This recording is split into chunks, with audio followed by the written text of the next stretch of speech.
Hello everyone, আমি প্রিয়াঙ্কা আবার একটা ভিডিও নিয়ে প্রস্তুত হয়েছি। আজ দুপুরে বানিয়েছিলাম ডিম ভাপা। তার জন্য অল্প একটু পোস্ত আর শস্য পাউডার আমি আগে থেকে ভিজিয়ে রাখছি। এখানে আমি ৬টার মতন ডিম সিদ্ধ করে নিলাম। এটাকে আমি দুভাগ করে নেব। শস্যটাকে আমি আগের থেকে পাউডার করে রাখি, তবে সুবিধা হয়। এখানে আমি মশলাটা পেস্ট করে নেব অল্প একটু লঙ্কা দিয়ে।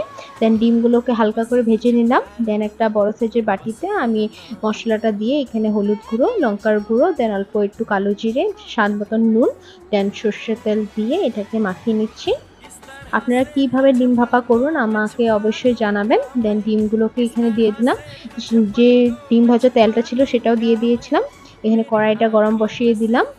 এখানে অল্প টক দই ছিল, সেটাও আমি দিয়ে দিয়েছিলাম। এখানে আমার ভাপানোর পর প্রায় ২০ মিনিটের মতন ভাপালাম। দেন রেডি হয়ে গেছে। আপনারাই দেখুন কি লোভনীয় লাগছে দেখতে। খেতেও খুব দারুণ হয়েছিল। এভাবে বানিয়ে আপনারা ট্রাই করবেন আর আমাকে জানাবেন কেমন কি হয়েছে। আশা করছি ভালো লাগবে। চ্যানেলটা যদি ভালো লাগে থাকে লাইক অ্যান্ড সাবস্ক্রাইব অবশ্যই করবেন। Thank you.